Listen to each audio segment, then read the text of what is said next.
Convido você ao texto sagrado de Jó, o último livro antes, o livro que antecede o livro dos Salmos, Jó capítulo 42, o último capítulo do livro.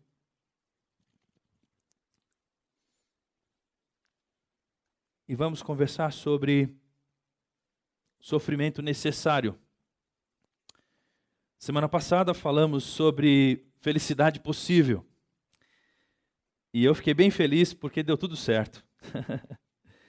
Deu tudo certo falar sobre como é e qual é o segredo que o apóstolo Paulo nos apresentou de uma felicidade possível. Porque a felicidade das Olimpíadas, ela pode ter sido forte, intensa, real até, mas ela já se desfez. E nós comparamos essa felicidade instantânea, essa felicidade tão etérea das vitórias, nós comparamos isso como um indicador de felicidade, dizemos que isso pode ser um indicador de felicidade, mas comparado à experiência de Paulo, que imerso numa vida de perseguição, numa vida de dificuldades, uma vida de limitações, uma vida de perseguições, caluniado, preso, açoitado várias vezes, náufrago, vitimado, injustiçado, esquecido, perto da vida do Paulo e da alegria que ele sentia.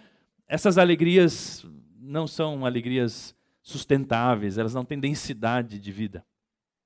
E aí nós olhamos para o texto sagrado de Filipenses e descobrimos lá o segredo de Paulo de viver contente.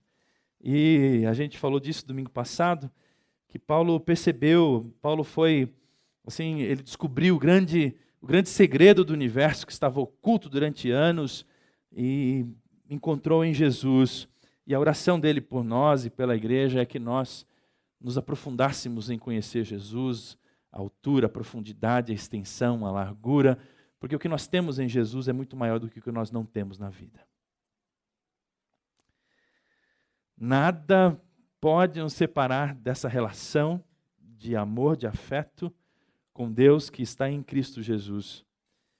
E não há nada que possa nos faltar, porque nós temos tudo. Quando Deus nos deu a Cristo, Deus nos deu tudo que nós precisaríamos para viver. Por isso a felicidade é possível. Mas hoje eu quero completar essa mensagem, felicidade possível, com a mensagem sofrimento necessário. Há 3 semanas atrás, quando eu pensei em falar sobre esses dois assuntos, os dois já vieram na minha mente instantaneamente. Felicidade possível e sofrimento necessário. Então hoje eu quero falar sobre o sofrimento necessário. A primeira pergunta que eu tenho a fazer aos irmãos, para instigar você ao texto sagrado e a sua relação com Deus, é: qual o grau de sofrimento, a que grau de sofrimento você já foi submetido? Boa pergunta. Qual é o grau de sofrimento que você já experimentou na vida? Essa pergunta ela pode ser um tanto quanto cínica, se nós não levarmos em conta que para cada sofrimento, para cada pessoa, o sofrimento tem uma dose, uma medida.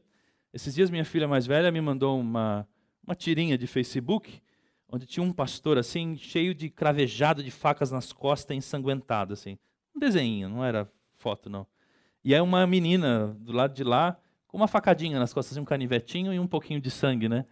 E aí ela falou assim: ai, pastor, estou sofrendo tanto. E aí o pastor responde para ela assim: calma, minha filha, você vai suportar isso.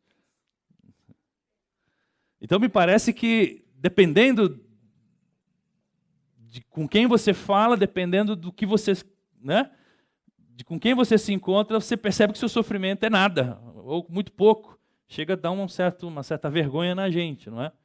Eu sempre achei que eu era um homem muito sofredor, até conhecer as histórias e os irmãos que fazem parte do que nós chamamos de igreja perseguida, e aí você começa a perceber que não é bem assim. Não é bem assim. Mas seja como for, cada um de nós tem sua cota de dor. E Deus não ignora a sua cota de dor. Então a pergunta continua valendo: a que grau de sofrimento você já foi submetido? A pergunta subsequente é: e que lições você tirou do sofrimento que você enfrentou ou enfrenta? Quais são as lições que o sofrimento ensinou a você? Porque, meus irmãos, se felicidade é possível, sofrimento é necessário. Alguém já disse que o sofrimento tem o poder de esclarecer as prioridades da nossa vida, e isso é verdade. Quando eu e o Lucas voltamos do Haiti, tanto eu quanto ele, nós revemos todas as nossas prioridades. E revemos todos os nossos valores também. Porque depois de ver um povo que come 3 vezes por semana, você não consegue comer mais manhã, tarde, manhã, almoço, tarde, noite, noite. Você começa a pensar, não, isso não faz sentido. Depois de carregar água por 2 quilômetros, morro acima, e tomar banho numa canequinha, você começa a pensar que você não pode ficar 10 minutos no chuveiro. Isso é um absurdo, a água é um bem muito valioso. Então, você começa a rever, não é? De modo que se você quer que seu filho reconheça algumas coisas na vida, você vai ter que fazer alguma viagem desse tipo com ele. Porque a nossa geração não sabe o que é sofrer, não sabe o que é dar valor às mínimas coisas. E eles não são culpados disso, eles já nasceram em berço esplêndido. Eu já falei isso para os irmãos, aquele velho ditado, né, do seu Zé. Pai pobre, filho nobre, neto miserável. Como assim, seu Zé? É isso mesmo, pastor. O pai é pobre, batalha, cria um filho nobre. E o filho se torna nobre porque vê que o pai era pobre e batalhou por ele. E o neto é miserável por quê? Porque já nasceu numa condição isolada do sofrimento. Ele não consegue dar valor à vida que tem. Então, meus irmãos, o sofrimento de fato reforça o nosso foco vertical. Você já ouviu alguém na beira da morte dizer assim, né, você vai visitar alguém com câncer em estado terminal. Ok, está lá paradinho em estado terminal, mas consciente e lúcido. 56 anos, 60 anos. E a pessoa diz assim para você, eu tenho alguns arrependimentos na vida. Você diz, quais são? Aí a pessoa diz assim, eu devia ter trabalhado mais no meu escritório. Trabalhei muito pouco. Devia ter feito muito mais no meu escritório. Na minha firma. Devia ter juntado mais dinheiro. Vou morrer agora, estou pobre. Você já viu alguém falar isso? É muito provavelmente na hora do sofrimento mais intenso, a gente reorganiza todos os valores e prioridades da vida e diz assim, opa, peraí. O que sobra agora quando a vida interessa, quando o pouco de vida que eu tenho é o que mais me interessa? E aí a gente corre para uma outra lista de coisas. Filhos, o amor, Deus, pessoas. É isso que fica quando o sofrimento está perto de ter seu fim. O livro de Jó, meus irmãos, é um ótimo caminho para a gente entender o que a Bíblia fala sobre o sofrimento. Eu pesquisei vários textos. Pensei em vários caminhos para falar sobre sofrimento necessário. Mas acabei voltando a Jó. E eu queria fazer isso com você, num breve resumo da história de Jó. Você está com a sua Bíblia aberta em Jó, então se quiser acompanhar as citações bíblicas, fica fácil de você fazer isso. A gente sabe que o capítulo 1 é aberto com uma declaração de Deus a respeito de um homem chamado Jó. E essa declaração de Deus a respeito desse homem diz que ele era um homem íntegro, justo e temente a Deus, e um homem que evitava fazer o mal. Jó era um homem íntegro, justo, temente a Deus e que evitava o mal. Na boca de Deus, essas palavras devem ser muito bem ouvidas por nós. O que o texto está dizendo é que Jó era um homem íntegro e ele era um modelo para Deus. Jó era um típico homem que agradava a Deus, Deus olhava e se agradava com a vida dele. Ainda aí, nos próximos versos do capítulo 1, fala que Jó era um modelo de marido, de pai, de homem. Ele era muito dedicado a Deus e que isso incluía também os seus negócios. Jó era um homem de negócio muito respeitado E na sociedade de então, é importante que a gente saiba disso, isso tinha tudo a ver com a vida social. Não existia essa dualidade de eu sou um no serviço e outro em casa. Não. A vida social era muito coletiva e todo mundo tinha que lidar com tudo ao mesmo tempo. Filhos, a vida familiar, a gente divide as vidas hoje em várias vidas, né? Minha vida espiritual, minha vida profissional, minha vida pessoal. Não tinha esse negócio, não. Todo mundo estava ali, todo mundo sabia quem era o Jó. É tipo vida na cidade do interior. Todo mundo sabe quem é todo mundo e a gente sabe do que acontece. Ainda no capítulo 1, diz que os seus filhos tinham casa própria e viviam festejando. Isso aqui, para nós, parece que é pouca coisa, né? Ter casa própria e fazer churrasco, mas para aquele tempo isso era muita coisa. Isso dizia que Jó era um homem muito bem sucedido e eles eram ricos. Os ricos tinham casa própria e os ricos viviam fazendo festa. Os pobres não tinham essa experiência de maneira tão cotidiana assim. Do verso 6 ao verso 8, aqui entra, então, muda-se um cenário que Jó não está vendo, e aí entra aqui uma história bem nefasta, bem amedrontadora. Certo dia, os anjos vieram apresentar-se ao Senhor e Satanás também veio com eles. E o Senhor diz a Satanás: de onde você veio? Satanás responde: de perambular pela terra, andar por ela. Disse então o Senhor a Satanás: reparou em meu servo Jó? Não há ninguém na terra como ele, irrepreensível, íntegro, homem que teme a Deus e evita o mal. Deus então se propõe a dialogar com Satanás, e a palavra de Deus é: você reparou em Jó? Viu como ele é irrepreensível, íntegro? Eu não gostaria de ver meu nome envolvido numa conversa dessa, sinceramente, meus irmãos. Já pensou? Viste o meu servo Francisco? Viste a minha serva Jusilene? Viste a minha... Pensa o seu nome nessa sentença. Seria legal por um lado, mas seria amedrontador por outro, né? Porque você ficaria, bom, Deus está me usando como uma referência diante de seu grande inimigo, diante do inimigo das nossas almas, é isso? É isso mesmo que Deus está fazendo. Seguindo um pouco mais no texto, Satanás vai questionar Deus, dizendo o seguinte: Jó se relaciona com você com base no interesse que ele tem no que o Senhor faz por ele. Ele só usa você, na verdade. Jó não ama você e nem te serve. O que Jó faz, na verdade, é um exercício de autossalvação. Jó está se salvando por tanto amor próprio que ele tem, então ele faz o que é certo porque ele sabe. Ao fazer o que é certo, o Senhor concede bênçãos a ele. Então, na verdade, ele está preocupado com ele mesmo, não é com o Senhor. E aí, meus irmãos, a partir do verso 12, o Senhor dá liberdade para que uma série de infortúnios aconteça na vida de Jó, e Jó então perde seus bens, perde seus filhos, perde as casas, e Jó então se vê nessa situação. E a pergunta aqui é: por que o sofrimento foi permitido a Jó? Por que Deus permitiu que Jó perdesse todas as coisas e o sofrimento acontecesse com ele? Você deve se perguntar, não? Por que Deus permite certas coisas comigo? Por que Deus permitiu perder meu filho, perder meu marido, perder uma perna, perder um emprego, perder uma segurança? Por que Deus permite?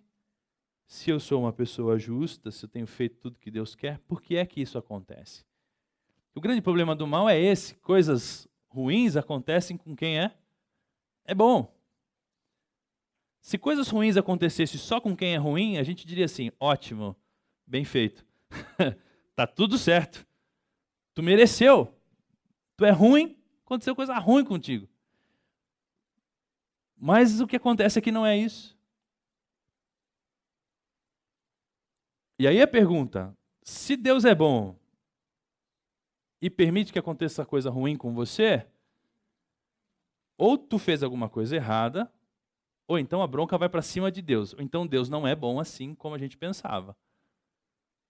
Porque se ele fosse bom mesmo, como é que um Deus bom deixa coisa ruim acontecer com os outros? E aí a gente começa a pensar sobre o problema do mal filosoficamente falando. O primeiro round já foi, e aí entra o capítulo 2 com a segunda aprovação de Jó, e diz que num outro dia a mesma cena acontece, e Satanás novamente volta à presença de Deus, e diante da atitude irrepreensível de Jó, Deus sabia que Jó era um homem íntegro, e Deus agora diz, viu aí? Ele se manteve irrepreensível apesar de você ter tirado tudo que ele tinha. Aí Satanás, então, mais uma vez, vai dizer, olha, o problema é que não mexemos foi no couro dele. Enquanto mexemos na família dele, nos bens dele, tudo bem. Mas enquanto não mexer com ele mesmo, no corpo dele, na carne dele, vai ficar fácil para ele. Então, mais uma vez, Deus permite que Satanás atinja Jó, e o limite dessa ação é definido por Deus. Deus vai dizer, não permita que ele morra, mas pode tocar a sua vida. E a lista de enfermidades de Jó é enorme. Alguns especialistas, estudiosos, dizem, pelos relatos bíblicos, falam de tuberculose, psoríase na pele, furunculose, enfim, um tanto de doenças dermatológicas e doenças dos tratos digestivos e tudo mais.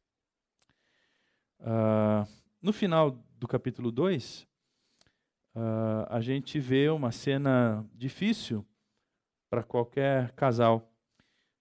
A esposa de Jó o aconselha a amaldiçoar a Deus e morrer, porque ela não aguentou ver tudo o que ela tinha, ver o marido que tinha, os filhos que tinha, os bens que tinham. Ela também estava sofrendo muito. Esse ataque a Jó não foi só contra a Jó, foi contra sua esposa também. E por vezes isso mesmo que acontece, né, meus irmãos? E aí o que acontece é que Jó vira-se para ela e responde, você fala como uma mulher insensata, aceitaremos o bem dado por Deus e não o mal? E o texto termina dizendo que em tudo isso Jó não pecou com seus lábios. Charles Swindoll comenta esse trecho dizendo assim, Deus ocultou daquele pai e daquela mãe o significado dessa situação impossível. Ele não deu explicações, não ofereceu consolo, o silêncio do céu tornou-se mais devastador do que as notícias espantosas sobre a terra. Esse silêncio de Deus, quando sofremos, é massacrante. Dali a pouquinho eu vou falar um pouco mais sobre isso, mas já fica atenção para você. Porque quando alguma coisa errada acontece, a primeira coisa que queremos é respostas. E respostas do responsável pela nossa vida. Deus, por que é que o Senhor não agiu e por que é que o Senhor permitiu tudo isso? O Senhor pode me explicar? E isso, meus irmãos, acontece com todo mundo. Me parece que duas respostas ao sofrimento são postuladas nesse momento, porque quando o sofrimento nos ataca, a gente quer mesmo saber o que está acontecendo com a gente. Uma resposta é bem secular e a outra resposta é bem religiosa. A secular diz que um Deus bondoso não permitiria isso. Então, ou ele não existe, ou ele não é bondoso, ele é cruel. Simples assim. E talvez essa sentença, ela termine com a angústia do porquê. Eu não sei se alguém consegue conviver com isso bem, no sentido assim, acabou de acontecer uma tragédia, e aí você chega lá diante do caixão, por exemplo, essa tragédia da Itália, essas semanas passadas, ou a tragédia da rodovia aqui em São Paulo, aquele ônibus de estudante Essa semana noticiaram que a empresa de ônibus vai remunerar as famílias por perdas, tá, um monte de remuneração, mas então você simplesmente diz assim, é assim, morreu, pessoas morrem, ônibus batem, a lei da gravidade é majoritária, meu filho morreu e pronto, acabou, me dá a grana aqui e deixa para lá essa história e acabou a história. É assim? Simples assim? Não, não é simples assim.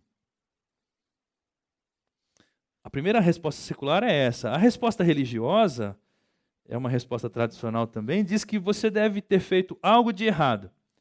Os amigos de Jó são os postuladores dessa resposta tradicional e, na verdade, a partir do capítulo 4 até o final do livro, são só os amigos de Jó insistindo nessa verdade de 1000 formas, mudando a forma de dizer, cada um vinha com uma bagagem. O texto sagrado diz que eles foram na intenção de ajudar Jó e dar um ânimo para ele, mas, na verdade, tudo que eles falaram não passava dessa resposta religiosa. A lógica deles é essa. Como é que Deus, sendo um Deus bom, permite que coisas ruins aconteçam com quem é bom? Isso não pode acontecer. Logo, você é o culpado pelo que está acontecendo. Olha o que um dos amigos de Jó disse a ele: pois o sofrimento não brota do pó, Jó, e as dificuldades não nascem do chão. Não me venha com conversa de que as coisas ruins acontecem com quem é bom. Não é assim, nasce do nada.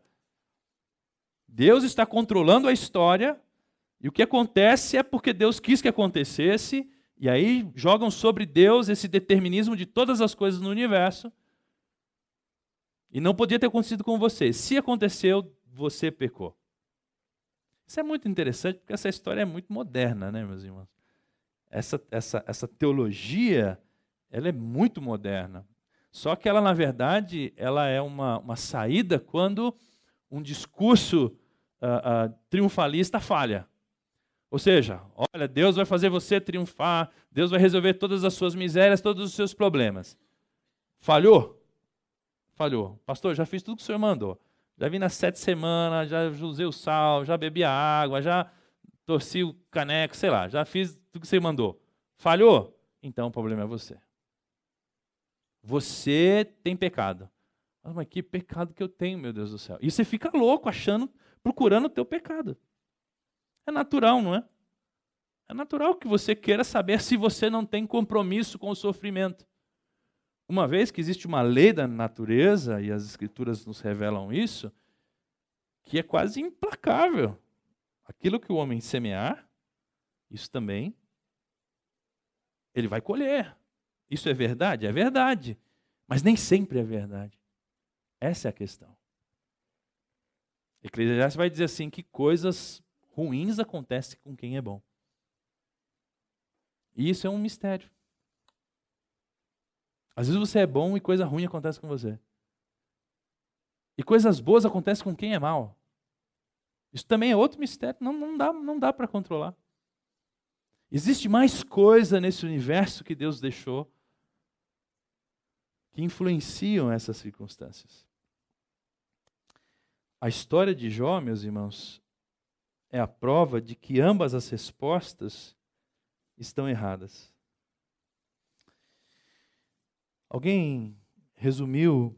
Um comentarista resumiu o livro de Jó dizendo assim: consequentemente, o livro de Jó é um eloquente comentário à insuficiência da mente humana para reduzir a complexidade do problema a fórmulas simples e acessíveis.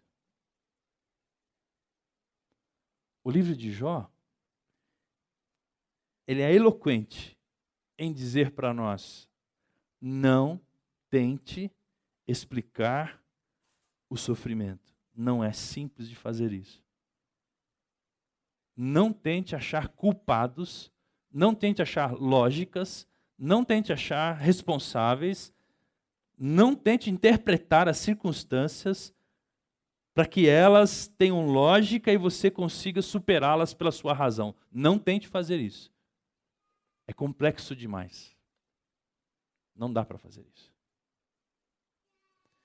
Mas nós queremos ser senhores. Nós queremos ter respostas. Nós não nos contentamos com a soberania de Deus. Não é? Deus nos fez assim, né? Agora nós temos, meus irmãos, uma grande lição a aprender com o sofrimento. Eu estou chamando de sofrimento necessário. A história de Jó, eu já disse para os irmãos aqui, vou repetir que hoje tem visitante, que eu já preguei 18 sermões em Jó. A igreja já estava deprimida, assim, depressão coletiva, sabe assim? Ninguém aguentava mais. Pastor, acaba logo com essa série. 18? Quantos meses dá? Hã? Quantos meses? Quase meio ano pregando Jó na igreja. Isso é coisa de louco, meus irmãos. Todo mundo fica em depressão mesmo, né? Ninguém aguentava mais. E o pior, chega no final da história, não tem resposta nenhuma. Não daquela que a gente queria ouvir, né? Não daquela tipo assim, pô, Deus agora explicou, abriu o olho do cara, o cara falou, ah, legal, entendi tudo. Então tá bom, beleza. O que ficou é que é o seguinte, em qualquer boteco do Jardim Satélite, tem alguns aqui, você pode, qualquer dia desse, encontrar 2 pinguços, porque no bar sempre tem uns pinguços que é de carteirinha, né? Você já sabe quem são os caras. Vira e mexe são gente boa pra caramba, mas estão entregues no vício. E se você correr lá no boteco e ficar de olho na conversa, talvez um deles diga assim, não aguento mais minha mulher. E o outro vai dizer, por que tu não aguenta sua mulher?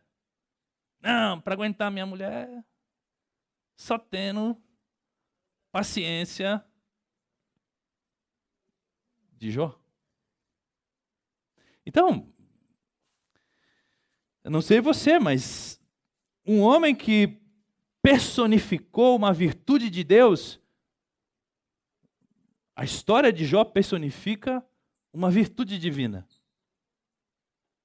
A paciência. Não é paciência com a mulher dele, não. Paciência com o seu próprio sofrimento. Paciência diante desse dilema de estar sendo afligido e não ter como responder a isso. E pior ainda, ele é um inocente que sofre como culpado. Então, peraí, isso não é justo. Um Deus justo não faria essa injustiça. E pacientemente Jó vai tentando conectar de volta a soberania de Deus. Deus deu, Deus tirou, bendito seja o nome do Senhor. Jó era crente mesmo. Jó não amava a Deus pelo que Deus deu para ele. Jó amava a Deus pelo que Deus era. Mas agora ele quer saber, Deus, como é que faço agora? Como é que eu entendo por que é que o Senhor permite certas coisas? E o Senhor permitiu toda essa tragédia na minha vida. Sendo que eu amo tanto o Senhor e o Senhor me ama tanto. Tem um mistério do universo a ser desvendado aqui. Vou pedir para você pensar nas suas dores. O sermão hoje é para quem está imerso no sofrimento. Essa mensagem faz sentido para quem está sofrendo.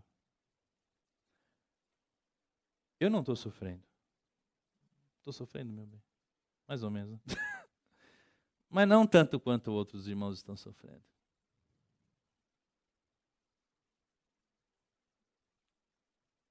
Mas pensa no seu sofrimento.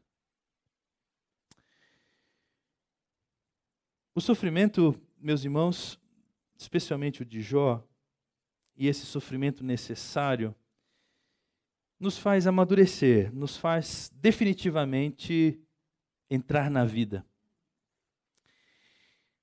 O que Jó nos ensina é que o sofrimento nos ensina a amar a Deus. Você já pensou por algum momento, que o seu sofrimento pode ser seu aliado, não seu inimigo?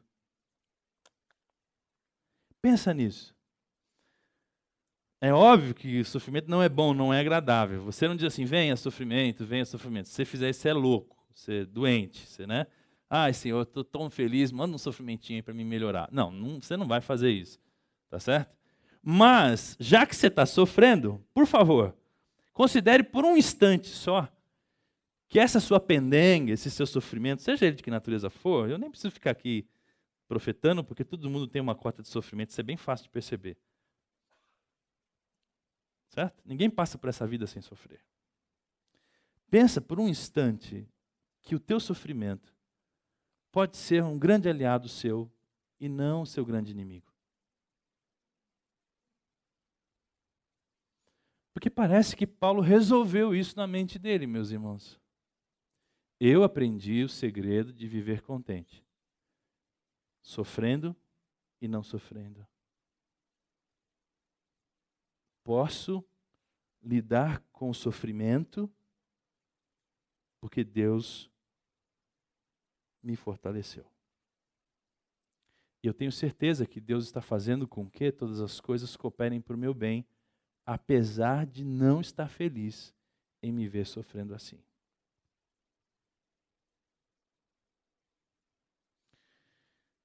Uma das acusações contra a amada Teresa é que ela não deixava médicos entrarem nos hospitais dela.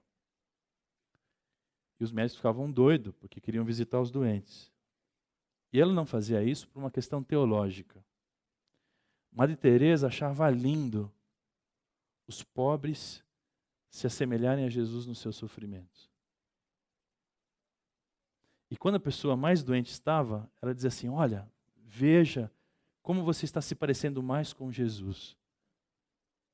Um inocente que carregou o maior sofrimento do universo. Essa é uma das críticas à amada Teresa.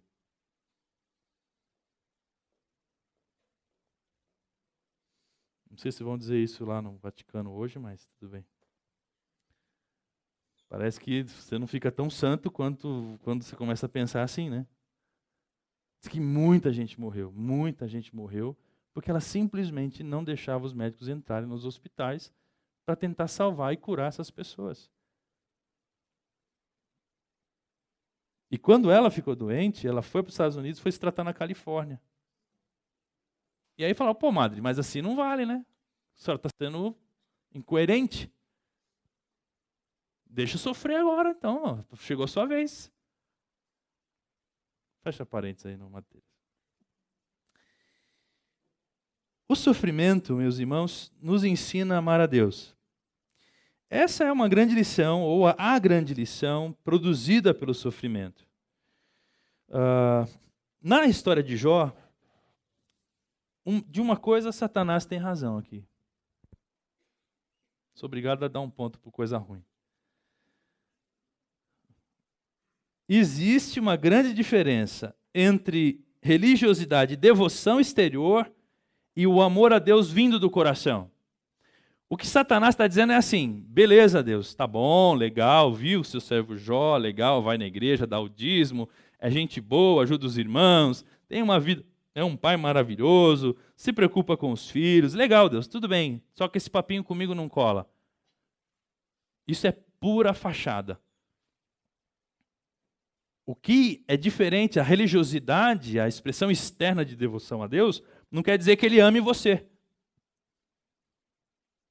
Na verdade, você está alimentando os mimos dele. Tira o que ele tem, vamos ver, agora deixa ele gritar. Arranca tudo que ele tem, arranca o dinheiro, arranca a mulher, arranca os filhos, arranca a saúde. Aí nós vamos ver se de fato ele ama você mesmo ou não. Porque aí sim, nós vamos saber se ele é isso que o Senhor está dizendo que ele é. Agora, meus irmãos, o Jó é um paradigma da humanidade também. Se Jó fracassasse nisso, o diabo diria assim, está vendo Deus, o seu plano de resgatar a humanidade pelo seu amor fracassou. Ninguém ama você. Os seres humanos gostam de você por causa do seu poder, e não por causa do seu amor. Dorme com essa, Jeová. Deus falou assim, não, deixa, tira a saúde de Jó, pode tirar. E aí, Jó entra numa espiral de 38 capítulos, assim, E no final da história, no final de tudo, é o texto que a gente vai ler daqui a pouquinho, o que sobrou disso, desse processo? Quem renasceu desse processo? O que foi que Jó aprendeu com o sofrimento que lhe acompanhou a vida toda, ou boa parte da sua vida? O alvo das acusações de Satanás, meus irmãos, precisa ficar claro. É o homem em sua relação com Deus. Ele não duvida das afirmações de Deus a respeito de Jó. Ele duvida das motivações de Jó e das implicações de que ninguém serve a Deus por nada. Por detrás de toda a retidão e integridade, na verdade, está a verdadeira motivação do homem, que é receber a recompensa. Em outras palavras, você não veio aqui na igreja porque você ama a Deus. Você veio aqui porque você precisa pagar um pedágio, fazer um sacrificinho semanal, para Deus gostar de você e não tirar a mão dele da sua cabeça. Jó está dizendo assim, as pessoas te servem por medo de perderem o que elas têm. Elas não te servem por amor. E parece que isso faz algum sentido. Me parece que isso faz algum sentido, porque algumas pessoas, quando não vêm na igreja, você, desculpa aí, eu não estou vindo na igreja. Mano, calma, meu irmão. Está com medo de Deus porque você não veio na igreja? Mas tu é a igreja, cara. Não, é que eu tenho vindo, assim. Então? Parece que ao menor pisada na bola, ao menor deslize, a gente já começa a ir, o pai vai me matar. Tipo assim, sabe? Aí vem Jesus e conta a história do filho pródigo. Não faz sentido. É um amor? Como é que é, Chiquinho? Descaradamente. Como é que é? Escandalosamente vergonhoso, né? Sem vergonha. É sem vergonha demais isso. Então, o diabo sabe o que está falando, meu irmão. Ele sabe o que está induzindo. Ele não é tolinho nessa história. Em todos nós, existe essa discrepância em certa medida. E esta é uma das razões que nos impede de ter essa intimidade toda com Deus, a ponto de dizer, posso todas as coisas naquele que me fortalece. Em alguma medida, eu e você, todos nós, temos essa discrepância entre a nossa expressão religiosa, a nossa devoção a Deus e aquilo que a gente de fato vive. Os irmãos acham que é fácil aqui chegar para o culto e vamos começar o culto, tem fila lá dentro para dizer, não, deixa eu começar o culto. Não é assim, Marcelo? Todo domingo está todo mundo, eu ministro hoje. Não, deixa comigo, pode deixar que eu falo. Vocês acham que é assim? Naquela salinha ali, pastor, dá para o senhor, né? Tipo, hoje eu não estou muito bem. É porque é um medo de falar, o que eu vou dizer para o povo de Deus, diante de Deus, se eu não tenho muita densidade para oferecer hoje? E aí a melhor oração é, Deus, tu sabes de todas as coisas, sabes que somos pecadores, tem misericórdia de nós, e apesar de nós, abençoe seu povo. É a melhor oração. O diabo sabia disso.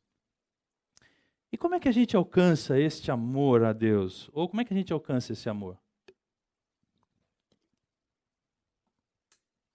Eu não sei, tem um problema com esse relógio da igreja. Toda vez que eu começo a falar, ele anda mais rápido. Já são 10 para meio-dia. Eu não entendo essa lógica.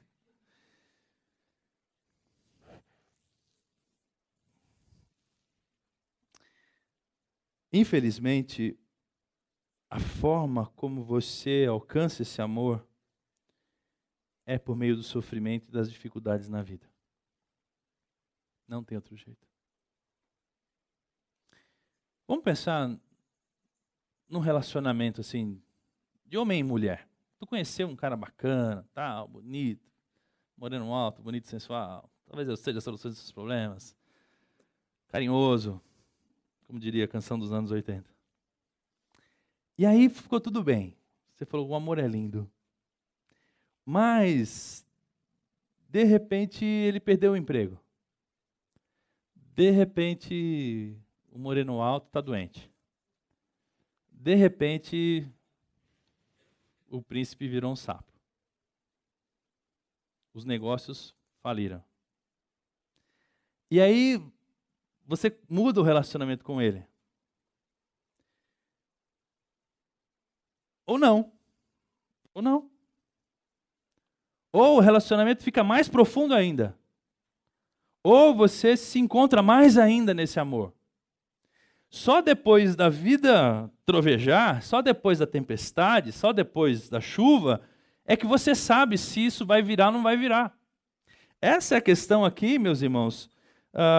O sofrimento nos leva a uma autoavaliação, e essa autoavaliação vai confirmar a nossa natureza mercenária, ou a natureza mercenária do nosso amor a Deus, ou então escolher, deixo Ele ou vou amá-lo como nunca fiz antes. Essa era a situação em extremo na vida de Jó. Ou eu deixo Deus, e a solução da mulher dele é esse, abandone seu Deus e morra, ou eu vou amá-lo como eu nunca amei antes na minha vida. Você escolhe. É o sofrimento que leva você para um patamar acima das circunstâncias. É o sofrimento que vai dizer para você se você ama a Deus mesmo, se você confia em Deus mesmo, se você está mesmo disposto a continuar vivendo com Ele, se você quer mesmo ter a vida dEle, a companhia dEle, o amor dEle, é o sofrimento que vai dizer se você está de brincadeira ou não. É o sofrimento que vai fazer isso. A sua frequência na igreja, a sua fidelidade, essas coisas não vão dizer isso. O que vai dizer isso é o sofrimento.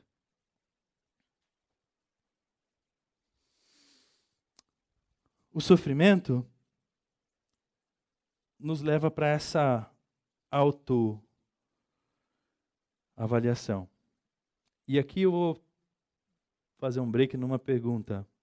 Você já considerou seriamente a oportunidade que o sofrimento pode estar te dando de levar sua vida para outro patamar de relacionamento com Deus?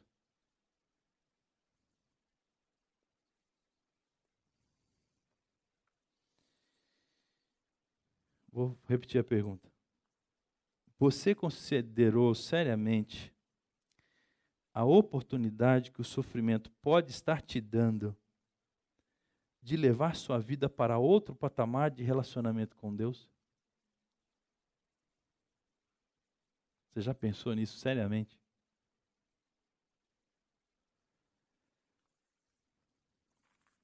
Pensa nisso. Pensa nisso. Jó 42 vai dizer assim: então Jó respondeu ao Senhor: sei que podes fazer todas as coisas, o Senhor tem poder para fazer tudo. Nenhum dos teus planos pode ser frustrado. Tu perguntaste, quem é esse que obscurece os meus conselhos, ou o meu conselho, ou a minha sabedoria sem conhecimento? Certo é que eu falei de coisas que eu não entendia, coisas tão maravilhosas que eu não poderia saber. Deus é amor. Esta é a menor definição de Deus possível. Ele tem poder, mas é amor. A aposta do diabo é que Jó só procurava Deus por causa do seu poder, que lhe oferecia tudo o que ele precisava. E aí a pergunta é, será que o poder venceu o amor? Cria-se aqui uma tensão no coração de Jó. Eu amo a Deus, mas Deus está permitindo que eu viva nessa desgraça de vida. Continuo amando a Deus ou desisto de amar a Deus? Porque Deus não manifesta seu poder a meu favor? E o Jó está dizendo, eu sei que o Senhor pode fazer qualquer coisa, você tem poder para tudo, e nenhum dos seus planos pode ser frustrado. E aí o Senhor me perguntou, por que você está obscurecendo, por que você está deixando turvo a minha sabedoria, o meu conselho? Por que você não está confiando que eu opero numa base de sabedoria muito além da sua? Aí o Jó admite, o senhor está certo, eu falei de bobagem, eu reduzi a vida a privilégios, eu reduzi a minha vida ao que eu tinha de bom, ao que o senhor estava me dando. Ai, onde eu fui, o que eu fui falar, Deus? O que eu fui fazer? agora eu estou entendendo tudo, o Senhor está muito, mas muito, o Senhor está muito longe. A sua sabedoria é muito maior do que eu posso entender e alcançar. Me desculpa, eu falei do que eu não sabia, falei bobagem. Foi assim com Jesus, sabia? Quando Satanás se aproxima de Jesus para tentá-lo, Satanás não duvida do poder de Jesus em transformar pedra em pães, em saltar do templo, do alto do templo, ou em dar ordens aos anjos. O desafio de Satanás para Jesus foi: se és filho de Deus, manda.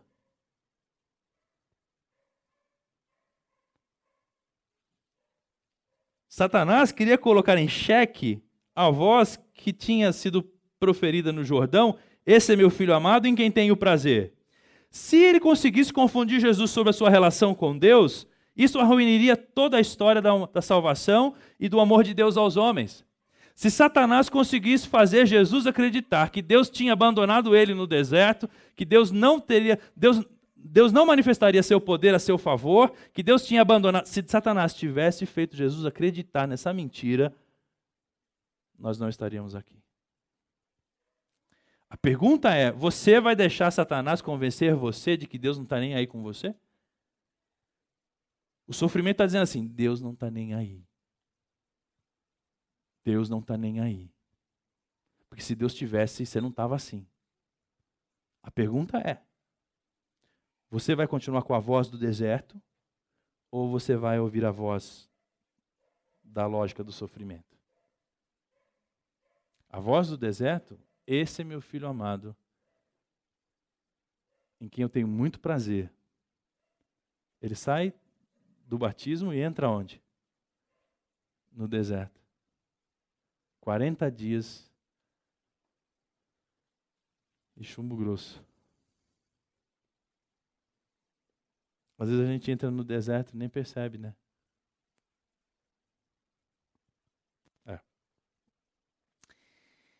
A grande luta de Jesus foi preservar esse vínculo amoroso, afetivo e obediente que ele tinha em relação ao Pai. E seu último suspiro foi esse: Pai, em tuas mãos entrego o meu espírito. Jesus lutou para preservar essa relação de amor com Deus. Porque se você olhasse o sofrimento que ele estava vivendo, ele dizia: ah, Deus, você furou comigo, né, cara? Ó a minha situação. Olha o que o Senhor deixou acontecer. Pisou na bola, né, Pai? Cadê você quando eu mais precisei de você?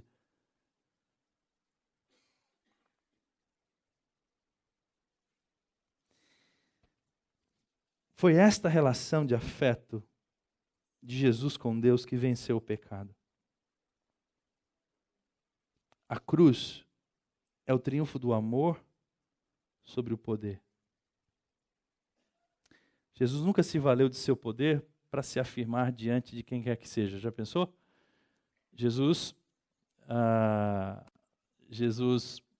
está na cruz e um dos crucificados diz assim: não és tu o Cristo? Salva-te a ti mesmo e a nós também. Jesus, no entanto, não reagiu a essa provocação. Ele estava certo de quem era. Ele sabia do amor do Pai por ele. Ele sabia que aquele sofrimento não seria respondido pelo poder. Seria respondido pelo amor. C.S. Lewis diz assim: não há guerra espiritual, mas sim uma rebelião interna, e o rebelde encontra-se sob controle. O poder que venceu o pecado foi o poder do amor, na encarnação, da entrega, da doação. Esta é a nossa arma de guerra. Diante do sofrimento, a questão é: Deus continua sendo Deus para nós? Ou Ele deixou de ser Deus porque estamos sofrendo? Eu quero orar com os irmãos, convidar você a colocar sua vida diante de Deus. Eu prometi que ia falar do silêncio de Deus e eu gostaria de só chamar sua atenção Sempre me incomodou o silêncio de Deus na vida de Jó, me incomodou na vida de Jesus, me incomodou na minha vida também. Sempre me incomodou. Mas eu acho que eu estou aprendendo que o silêncio de Deus quando sofremos não é o silêncio do abandono. Não é o silêncio da indiferença. É o silêncio da oração e da intercessão. Palavras de Jesus a Pedro: eu orei por você, para que a sua fé não desfaleça. O diabo pediu para peneirar você, e Jesus não diz assim: está amarrado, diabo, não vai peneirar ninguém não. Quando o diabo pede para Jesus peneirar Pedro, Jesus fala assim: eu orei por você.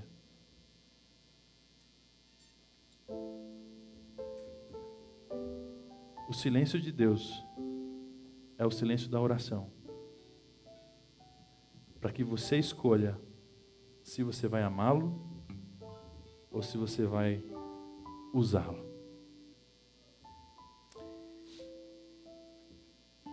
O que Deus diz a seu respeito, meu irmão, minha irmã?